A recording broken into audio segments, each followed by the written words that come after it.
You're the staff, Nora. Sloane's the guest. Always has been. My father said it the way you'd read a weather report. No heat in it. He was leaning against the kitchen doorway with his coffee, a Saturday paper folded under one arm, and he said the sentence that ran my whole life out loud, like it was just true, and I was slow for not knowing it. The kitchen smelled like the cinnamon rolls my mother only baked when she wanted the house to look like a good house. Behind me, the screen door ticked against its frame in the April wind. My mother stood with her back flat against the front door, arms crossed, blocking it the way you'd block a child from running into a street. And my sister Sloane had just dropped a quilted diaper bag at my feet, hard enough that the buckle cracked against the tile, and said, "Watch them till 4. I've got a brunch." It's basically work, Nora. I had a folder of resume copies pressed against my chest. I had a borrowed blazer, navy, a size too big. I had a bus to catch in 41 minutes and one shot at a real job, a real salary, a real door out of this house. My niece Maddie, 3 years old, was sitting on the floor between us with a stuffed fox, looking up at me with my own gray eyes, waiting to see if I'd stay like I always stayed. I looked at the clock above the stove. And for the first time in my 26 years, I stepped over the bag. For 8 years, my family told the whole town that I was the unstable one, the selfish one, the girl who walked out on babies. They believed they'd buried me back there in that kitchen, and for a long time, so did I. They were wrong. Because last month, my sister Sloane sent a job application to a company in Charleston, hoping it would change her life. She had no idea who owned it. She does now. My name is Nora Hale. I'm 34 years old, and I live in Charleston, South Carolina, in a narrow blue house on a street with crepe myrtles that drop pink all over the sidewalk in June. I own a company called Marigold Hospitality Group. We do catering and full-service events, weddings on plantations that should honestly be ashamed of themselves, corporate galas, foundation brunches, the kind of 300-plate evenings where one missed timing ruins a year of someone's planning. 41 people work for me. Last year, we did just over $4 million in events. I'm telling you that not to brag.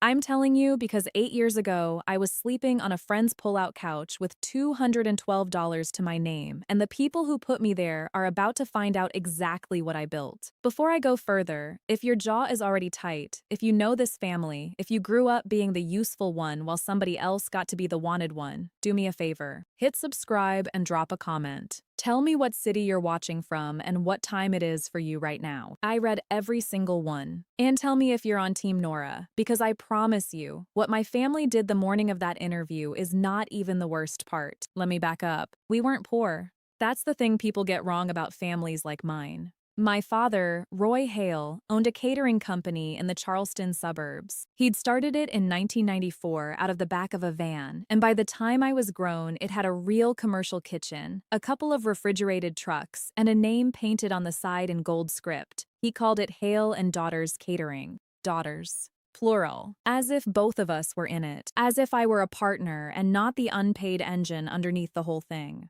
My mother, Lorraine, ran the front of house at events and ran the family at home, and she ran both the same way, by deciding who counted and who carried. I was the one who carried. My sister Sloane is 2 years younger than me, and from the day she was born, she was the one who counted. She was prettier, and our parents treated pretty like a credential. She was loud and warm in a way that filled a room, and people loved her for it, and I loved her for it too, for a long time, which is the part I'm least proud of. At 19, she had a baby, my niece Maddie, with an on-again boyfriend named Cody, who was never quite around. And somehow having a baby she couldn't take care of made Sloane more precious to my parents, not less. It gave her a permanent reason to be cared for. It gave me a permanent reason to be useful. The only person who ever looked at me and saw a person was my grandmother, Juniper Hale. Everybody called her Junie. She'd built the recipes the whole company ran on, back before my father turned it into a business with his name on it, and she kept all of them in a fat leather ledger with a cracked spine and a rubber band holding it shut. When I was small, she'd pull me up onto the counter and let me crack eggs while Sloane was off being adored somewhere, and she'd say, "You've got the steady hands in this family, baby. Steady hands run the world. They just don't get the credit." Junie died in the spring of 2017.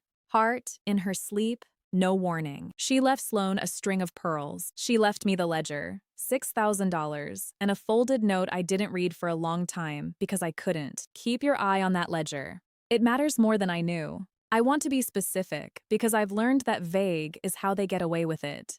They treated me unfairly, lets them off the hook. So let me give you the receipts. Literally, in 2014, I was 22. The office manager at Hale and Daughters quit, and instead of hiring a replacement, my father looked at me across the kitchen and said, "Nora's got a good head for this. Family doesn't pay family, but family pulls together." So I took it over. All of it. I scheduled 4 crews across 3 counties. I priced events, ordered inventory, ran payroll for 11 employees who all got a check while I got told I was contributing. I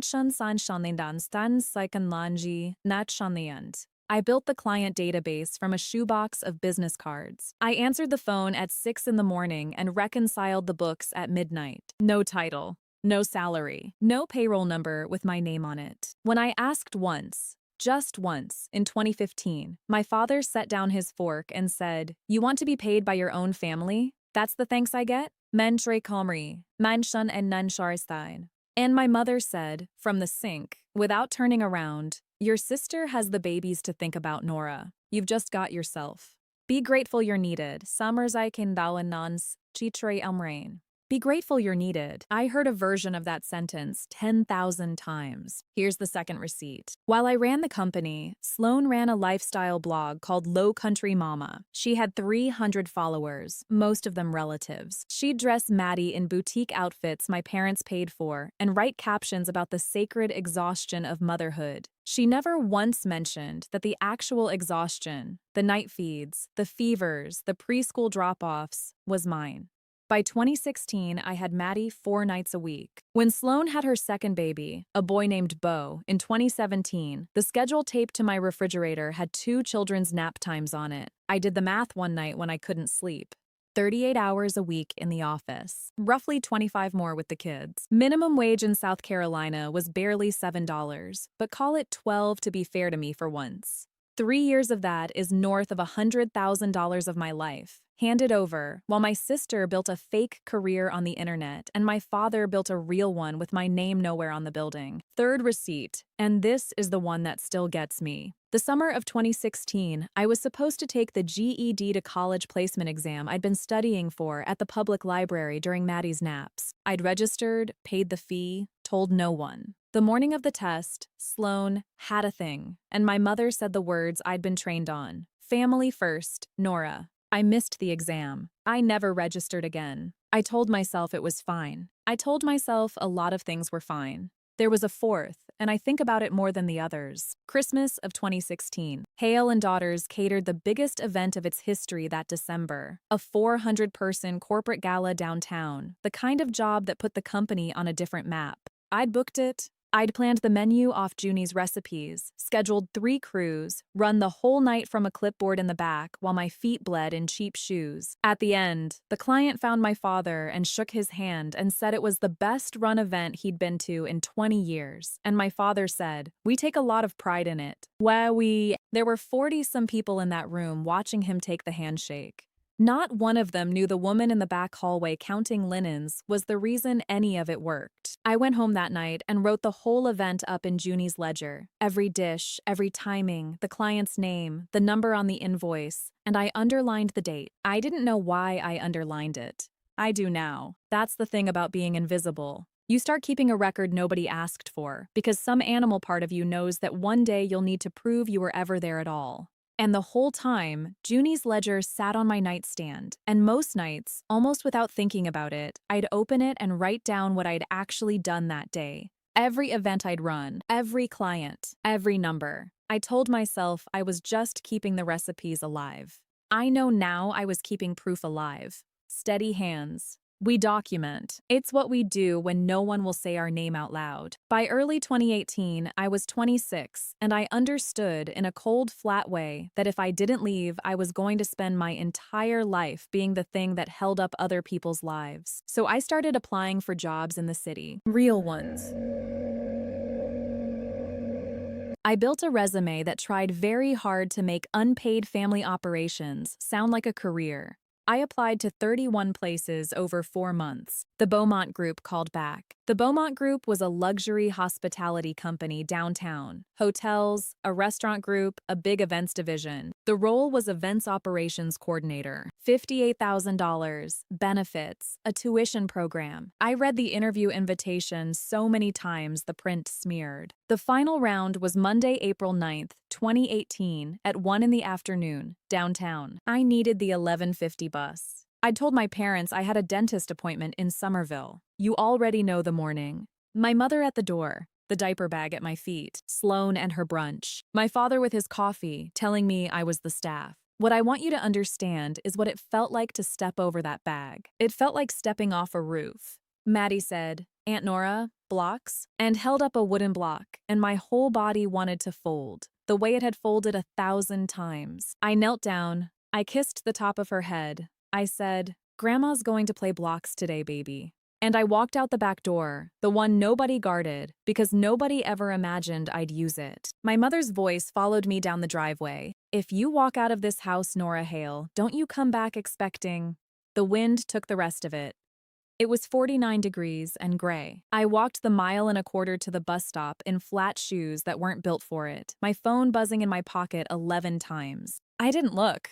I made the 11:50 with 4 minutes to spare and paid with cash I'd been saving out of birthday cards for 2 years. I fixed my smeared mascara in a gas station bathroom on the way in. I walked into the Beaumont lobby at 12:58, 2 minutes early, sweating through the borrowed blazer. The woman who met me was named Margaret Ellison. Director of Operations, mid-50s, silver bob, the kind of sharp that's mostly kindness wearing a suit. The panel asked me about scheduling crews across time zones, about handling a client melting down at a 6-figure wedding, about software I'd never been formally trained on, but knew cold because I'd taught it to myself at midnight. I answered every question. At the end, Margaret walked me to the elevator and said, "Off the record, Nora, that was one of the strongest interviews I've seen this year. You'll hear from us this week."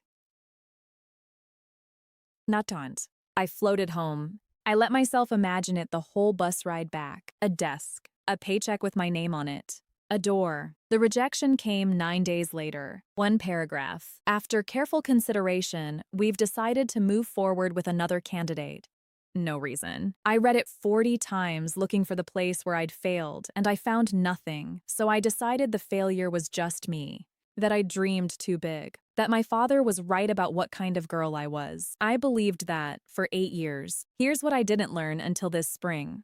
The day after my interview, April 10th, 2018, my father made a phone call. He golfed with a man named Walt Crandall, who happened to sit on the Beaumont Group's advisory board. Roy Hale called Walt as a courtesy, just between us, and told him that his daughter Nora was emotionally unstable, that she'd walked out on 2 small children mid-crisis the day before, that she couldn't be trusted with responsibility, and that he'd hate to see a fine company get burned. Walt passed it to HR. There's a note in my old file, dated April 11th, 2018. Reliability concern raised by family contact. Recommend pass. My own father killed the offer, not the interview. I'd won the interview. He killed the offer in a phone call because a daughter with a door was more dangerous to him than a daughter with a future was valuable.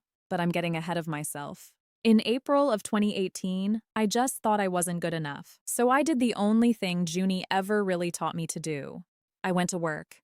I didn't go back to that house. I slept on my friend Devin's pull-out couch in West Ashley for 19 days. I took a job plating food at a banquet hall, $11 an hour, and I watched how that kitchen ran, and I saw every single thing it did wrong. With Junie's $6,000 and a maxed-out credit card, I rented 8 hours a week in a shared commissary kitchen, and I started cooking Junie's recipes for real, for money, for strangers who didn't owe me anything and paid me anyway. The first thing I ever catered on my own was a christening for 40 people in the fall of 2018. I made $400. I cried in the parking lot afterward, not from sadness, from the math of it. Someone had paid me for my hands, my steady hands, For the first time in my life, there was a number, and the number had my name on it. I incorporated Marigold Hospitality Group in March of 2019. I named it for the flowers Junie grew along her fence. I worked open to close, every day, for 2 years. I learned the parts of the business my father had never let me see, because he'd kept the money side a secret to keep me dependent. And it turned out the money side was the part I was best at.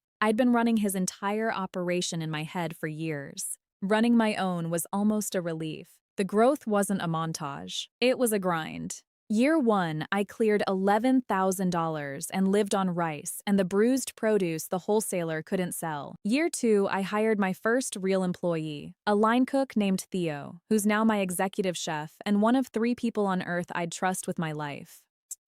Year 3, a wedding planner who'd been burned by a flaky caterer took a chance on me, and I delivered a flawless 200-plate seated dinner, and she sent me 4 referrals in a month. That's how it actually happens. One person decides you're reliable, and reliability compounds. The very thing my father told a stranger I didn't have became the only thing my whole company was built on. By 2021, I had a real kitchen and 6 employees. That same year, I heard through an old vendor that Hale and Daughters Catering had folded, filed for bankruptcy in the fall. Turns out, a company built on one unpaid daughter doing the work and one celebrated daughter doing the posting can't survive when the unpaid daughter leaves. My father blamed the economy. I knew exactly what it was. It was me. I'd been the load-bearing wall, and they'd never once looked up to see what was holding the roof. I didn't gloat. I didn't call. I went to therapy, starting in 2022, and I learned a sentence that changed my life. I don't owe them my hands. I built Marigold into a company that did the Beaumont Group's overflow events, the same Beaumont Group that had rejected me. The first time I shook Margaret Ellison's hand again, at a venue walkthrough in 2023, she stopped cold and said, "Nora Hale, I always wondered what happened to you. Maistel and Nali Ananchin Sash Mind." I just smiled and said, "I happened to me." She had no idea yet what she'd helped me prove. That brings me to this April. It was a Tuesday morning, the 14th, and I was at my own desk on the 2nd floor of my own building, going through applications for an events operations coordinator role we'd posted. 56 applicants. I was scrolling a spreadsheet of names when one of them stopped my coffee halfway to my mouth. Sloan Hale. My sister, applying to my company. My hands didn't shake. I've trained 8 years for composure, and it held. But my heart went somewhere fast and high. She didn't know I owned Marigold. Why would she? I'm not on social media. I'd left her life so completely that as far as Sloan knew, I was a cautionary tale told at Sunday dinner. The company doesn't carry my name. She was applying because it was a good job in a good company, the way anyone would. I opened her resume. And there it was. Clean professional template, under work history, operations manager, Hale and Daughters Catering, 2014 to 2018. And underneath, the bullet points. Managed scheduling for 4 event crews across 3 counties. Built and maintained client database. Oversaw payroll and accounts for 11 employees. Reduced event timing errors by 30%. Every line was mine. Every single line was something I had done, alone, unpaid, while she dressed her daughter for photographs. The 30% figure was a number I had personally calculated in the back of Junie's ledger in 2016. Sloan had never managed anything at that company. She'd never held an office job in her life. She had reached into the years I'd disappeared into and lifted my work out of them and stamped her name on it like it had always been hers. For her references, she'd listed 2 people. One was a former client, Nastas de Almeida Maidchiar, Nan Shaika Satan Sayo. The other was Roy Hale, owner, Hale and Daughters Catering. My father, ready to vouch for a lie he'd helped build. I sat very still. Outside my window, a delivery truck beeped, backing up. I want to tell you I felt rage, but it wasn't rage. It was the cold, clear feeling Junie used to get right before service, when the room was about to fill and everything had to be perfect. Steady hands. I closed the spreadsheet, and I opened Junie's ledger, which I keep in my bottom desk drawer, and I turned to the entries from 2014 to 2018, page after page in my own handwriting, dated, every client, every event, every number, the whole architecture of those stolen years, sitting there in faded blue ink. with my name nowhere on it, because I'd never needed to write my name. I'd been there. The proof was that I remembered. The proof was that I'd written it down while it was happening, like Junie taught me, because somewhere underneath, I always knew this day might come. If you've ever been erased from your own life and then watched somebody else wear it, comment "I see her right now" and stay with me, because how I chose to handle this is the part I waited 8 years to do. Make sure you're subscribed. What happens next changes everything. I had options. I could have flagged the application, recused myself, let a coworker reject it, and never spoken to my sister again. Clean, easy. I sat with that option for about an hour, but I wanted the truth on record, and I wanted to look her in the eye. So I did what I do best. I ran it like an operation. First, the reference. I picked up my office phone and dialed the old Hale and Daughters number, which now rang to my father's cell. He answered on the third ring. Roy Hale. 8 years since I'd heard his voice. I kept mine flat and professional. Mr. Hale, this is the operations office at Marigold Hospitality Group. I'm verifying employment for an applicant who listed you as a reference. Sloan Hale. Chapter. A pause. He didn't recognize my voice. Yeah. Sure. What do you need? Can you confirm Sloan worked for your company as operations manager from 2014 to 2018? Absolutely. Full-time. She ran the whole office. Sharpest one we had. Nat and I Mars Rinstein and Akarinstein. And during those years, was there anyone else performing those operations duties? No. Just Sloan. It was her department. Nasta shall mine sucked and mine shall my. There it was.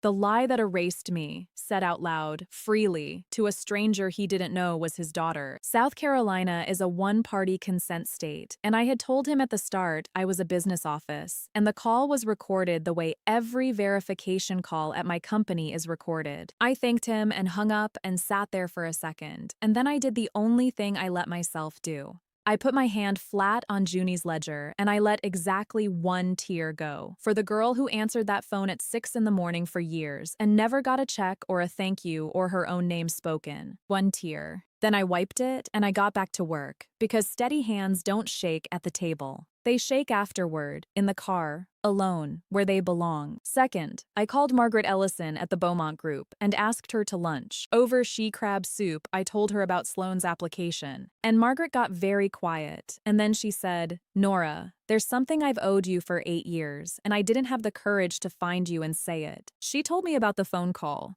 My father, Walt Crandall. The note in my file. She'd been overruled in 2018 and it had bothered her ever since. She still had a copy of the internal memo. "You were our first choice," she said. "They didn't take it from us. Your family did." 9. I didn't cry that time. I just felt 8 years rearrange themselves into the truth. I hadn't failed. I'd been sabotaged, and then I'd gone and built a company that the people who sabotaged me now worked for indirectly, and that was a kind of justice the universe handed me before I even knew I was owed it. Third, I made a plan. I wasn't going to reject Sloan's application in an email. I was going to invite her to the final stage of our hiring process, a paid working trial at our biggest event of the year, the Low Country Foundation Spring Brunch, 300 guests, historic venue downtown. Co-hosted, as it happened, by the Beaumont Group, which meant Margaret would be there. The kind of room full of the exact people who'd once decided I wasn't reliable enough to set their tables. But a plan is only as good as its documentation, and documentation is the one thing I have never once been careless about. Over the next 10 days, I built the file the way I'd build a case. I pulled my own tax records from 2014 to 2018, the ones showing I was claimed as a dependent in that household. Never an employee, never a single W-2 from Hale and Daughters, because they never put me on payroll. That absence was its own kind of proof. I dug up old client emails from a backup of an account I'd thought was long dead. Dozens of them, everyone addressed to Nora at Hale and Daughters, clients thanking me by name for events Sloan had now claimed as hers. I photographed every relevant page of Junie's ledger and backed it up in 3 places, because a thing this important should never live in only one. I had our HR lead document the resume discrepancy through our normal process, dated and signed, so nothing I did would ever look personal or improper. If this went anywhere, I wanted a paper trail so clean a stranger could follow it. There was one near miss. About a week before the brunch, Sloan messaged the company account with a question about parking, and at the end she wrote, "BTW is the owner around the day of. Would love to thank whoever's giving me this shot." My stomach dropped. For 1 second, I was sure she'd figured it out. I typed and deleted 3 replies. Then I had the hiring office send back a flat, friendly line. "The owner runs the event on site and stays very hands-on during service. You'll likely meet her."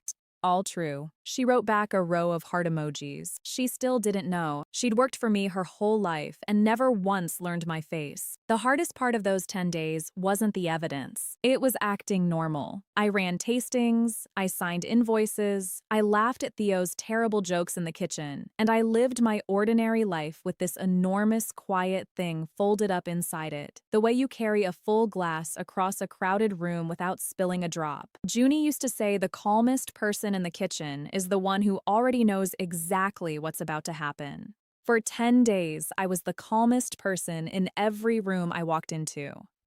I sent the invitation through our system, signed by the Marigold hiring office. Sloan replied within the hour, "Nanshorties and assigns, Nanshor Easties. Thank you so much. I won't let you down." So excited for this opportunity. No flicker of recognition, no question about who ran the company. 8 years, and she'd never once looked for me. What I didn't plan, what I couldn't have planned, was that my parents would come too. The Lowcountry Foundation. Spring brunch was Saturday, April 26th, 2026, at 11 in the morning in the courtyard and ballroom of a restored 1840s mansion on a cobblestone street downtown. Spanish moss, white linen, 300 place settings my crew laid by hand. I'd run 100 events like it. I knew this one was different the moment I woke up, because for the first time in 8 years, the morning smelled like cinnamon rolls in my memory and 49-degree wind, and I had to sit on the edge of my bed and remind myself whose hands these were now. Working trials report to the floor lead. I'd assigned Sloan to our newest crew lead, a 23-year-old named Priya who is brilliant and does not care who your father is. Sloan arrived at 9 in a black staff polo, 2 sizes too crisp, carrying a portfolio folder she didn't need because a working trial doesn't need a portfolio. It needs hands.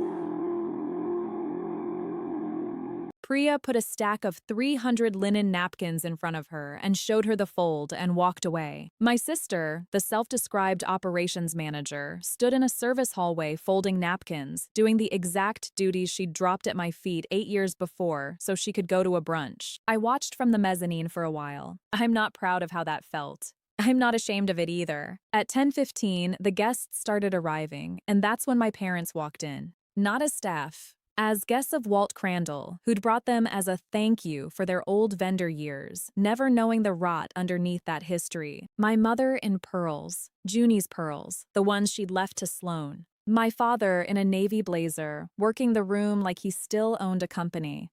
They didn't see me. They thought their daughter Sloan was here for a fancy interview at some events company, and they'd come to bask in it, the whole room I'd been rejected from. The man who'd taken the phone call, the director who'd been overruled, my parents, my sister in a staff polo, and me, the staff, in command of all of it. At 10:40, I asked Priya to bring Sloan to the small library off the ballroom for the final interview portion, and Shami Sandam Lumber Mike Signs, and Shadal Baikanlao. I went in first. Margaret Ellison came with me, at my request, and so did our general manager and our HR lead, because I run things by the book even when the book is about to save my life. I left the door open. The brunch was loud in the next room, 300 people, and the foundation's president was about to give remarks. Sloan came in still holding her folder. She saw me. She stopped the way you stop when the floor isn't where you thought it was. "Nora?" "Hello, Sloan." She looked at my polo, then at the room, then back at me. "You work here?" "I own it," I said. "Sit down, please. We have a few things to clarify about your application." She sat. I slid her resume across the table and put my finger on the Hale and Daughters section. You listed operations manager, 2014 to 2018. Full-time. Is that accurate? Yes. I ran the office. You know I did. I know exactly who ran that office. I kept my voice level, almost gentle, which I've learned is worse than shouting. Every bullet point on this page is something I did. Unpaid, while you ran a blog. The 30% figure is a number I calculated by hand. You took the 4 years of my life that I gave that family and you put your name on them. Her face went red, then white. I needed a job, Nora. Cody's gone. I've got 3 kids now. I just needed the resume to look real. Mine's E and Orion. You needed it to look like mine. I let that sit. Then I set Junie's ledger on the table, opened to 2016, and turned it so she could see the dated pages, the clients, the numbers, all in my handwriting. I wrote down what I did while I did it. Grandma taught me that. You weren't there for that part either. Then I slid the second document across. Margaret's copy of the 2018 memo. And this, I said, is from the Beaumont Group, dated April 11th, 2018. The day after I interviewed for the job that would have changed my life. It's a note saying my offer was pulled because of a reliability concern raised by a family contact. I looked at her. Dad called them Sloan. He told them I'd abandoned your kids and couldn't be trusted. He killed it. While you let everyone believe I'd just flaked out and run off. You all watched me think I wasn't good enough for 8 years. And you knew. Sloan started to cry. Real crying. The desperate kind. I didn't know about the call, I swear. But you were there the morning of the interview. You dropped the bag at my feet. You went to your brunch. Mashtaman. I was 24 and pregnant and overwhelmed. You don't understand what it was. I understand it perfectly, I said. You had a life. I had duties. That was the arrangement. Dad said it out loud that morning. I'm the staff. You're the guest.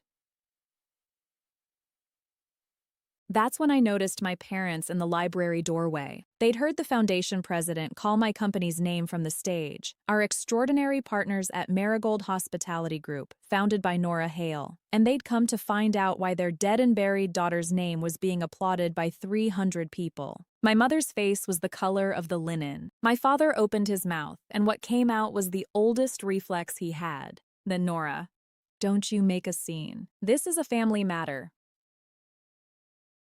Chenstow. I looked at him for a long moment. Margaret was beside me. My GM was beside me. Walt Crandall had drifted to the doorway behind my parents, and his face was changing as he understood what he was hearing. This stopped being a family matter the day you called the Beaumont Group and lied to end my career, I said.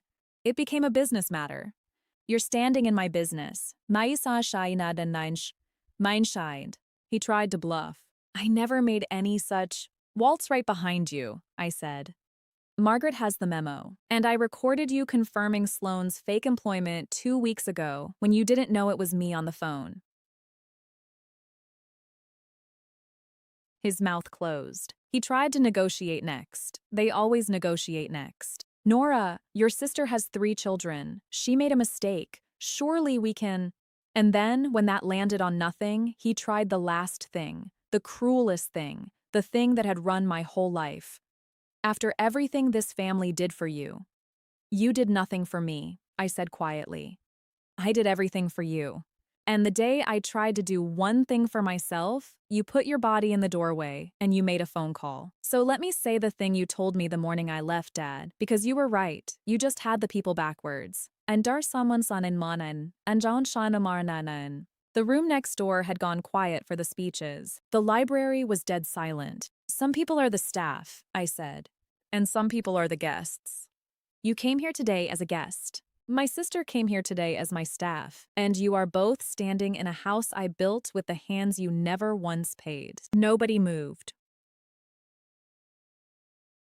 There were 7 people in that library and 300 in the room next door, and for a few seconds, it felt like none of them were breathing. My mother reached up and touched Junie's pearls at her throat, and for the first time in my life, I watched my father have nothing left to say. Here's the part the title promised you. I didn't have security throw my sister out. That would have been easy and clean, and it would have let her go back to being a victim in the stories she tells. I did something colder than that.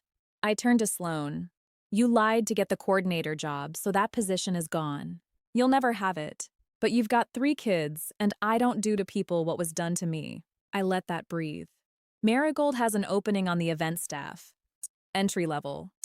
You'd report to Priya, the 23-year-old who handed you the napkins this morning. Hourly, no title, every task documented, no special treatment, no Hale name on the schedule. You'd do the duties, the real ones, the ones I used to do for free. I closed the ledger. It's an honest job, which is more than you offered me.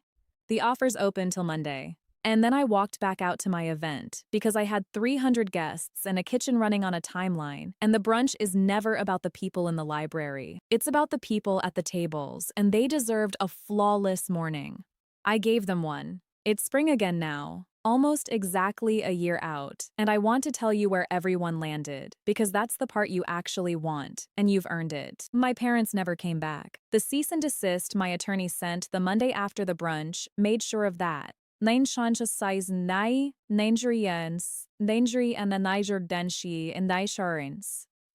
No contact by phone, email, or in person, with a paper trail of the sabotage attached, so they understood I wasn't bluffing. Word moved through the Charleston business and church world the way it does, quietly and completely. Walt Crandall stopped returning my father's calls. My parents sold the house and moved to a condo in Florida that I'm told they don't love.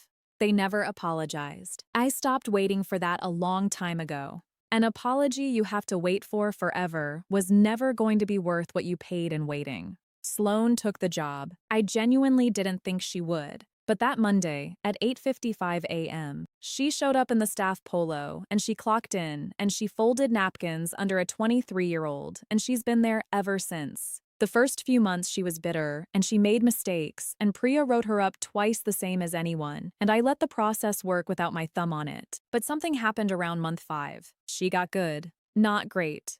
Good. The way you get good when you actually do a thing instead of posting about it. In November, she ran point on the dessert station at a 200-plate wedding, and it went perfectly. And afterward, she found me in the kitchen and said the only honest sentence she's said to me in a decade. This is hard.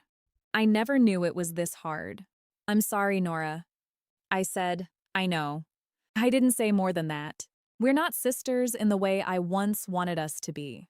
We may never be, but she works for me, and she works hard. And there's a strange peace in that I'm still learning how to hold. The person who actually came back to me was Maddie. She's 12 now. Last summer, she found me on her own, not through her mother, through Junie. She'd been going through a box of her great-grandmother's things and found a photocopy of a recipe in handwriting that wasn't her mom's, and she got curious, and she found Marigold, and she sent a message to the company account. Are you Aunt Nora? My grandma Junie used to make these cinnamon rolls. Did you make them too? I read it 4 times. I wrote back. I did. She taught me. I can teach you if you ever want. Now she comes to the kitchen on the occasional Saturday and we bake, and I show her how to crack an egg one-handed the way Junie showed me, and I tell her the truest thing anyone ever told me, which is that she's got steady hands, and steady hands run the world, and she does not ever have to apologize for being the one who can actually do the thing. That's the relationship I saved from the wreckage. The one that started over flour on a counter. I finally read Junie's note this year too. The folded one she left me with the ledger in 2017. I'd been too scared to open it for 8 years, like reading it would use it up. It said, Nora, my steady-handed girl, you were never the help in this family. You were the heart. One day, they'll all be standing in a room you built, wondering how they missed it. Set a good table when they do. Love, Junie. She knew. Of course she knew. She always saw me. I started something this winter with Marigold's Profits. It's small. I call it the Juniper Program. We take on 4 young people a year, the ones who got handed the duties while everyone else got the dreams, the invisible ones holding up somebody else's family. And we train them in this business, and we pay them because the whole point is that their hands are worth a number with their name on it. The first one started in January. She reminds me of me at 22, except she's getting a check and a title, and someone saying her name out loud, 8 years sooner than I did. So let me ask you, since you stayed with me all the way here, have you ever been the useful one? The one who carried while everyone else got carried? The one they were sure would always stay until the day you walked out a door nobody was guarding. Tell me in the comments. Tell me where you're watching from and whether you walked out yet or you're still standing in that kitchen deciding. I read every single one, and I promise you, you are not nobody, no matter who told you that you were. If this story meant something to you, share it. Someone in your life might be standing in front of a back door right now, just needing to hear that it opens. And subscribe, because there's always another story about someone they underestimated. They built their whole picture of me out of the years I spent being useful. They never once imagined I was keeping the receipts. Steady hands don't shake at the table. They build it.